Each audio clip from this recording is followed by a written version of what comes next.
Friends, আশা করি সবাই ভালো আছো, আমিও ভালো আছি। আজকে শনিবার, একটু তাড়াতাড়ি রান্নাবান্না হয়ে গেছে। আর চলো তোমাদের দেখিয়ে দিই, খুব অল্প অল্প রান্না করেছি বলেই তাড়াতাড়ি হয়ে গেছে।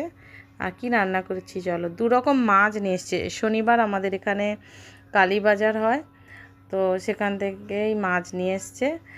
ভোলা মাছ নিয়ে এসছে আর পোনা মাছ নিয়ে এসছে। তো সব মাছই ভাজা হবে, কোনো আজ তরকারি কিছু হবে না, কারণ কালকে মাংস হয়েছে, আর সেটা আমি তোমাদের সঙ্গে পরের ভিডিওতে শেয়ার করব।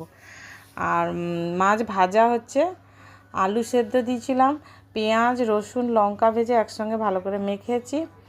আর হচ্ছে পাতলা করে মুসুরির ডাল, একটু আচার, এই যে মেয়ের জন্য খাওয়াটাও রেডি করে নিয়েছি। আর বড়ি ভাজা, এই বড়িটা খেতে খুব টেস্টি হয়, বড়িটাও ভেজে নিয়েছি। আর আমি তো বলেছি অনেকবার যে মাঝে মধ্যে এরকম রান্নাবান্না, হালকা পাতলা রান্না ভালো লাগে।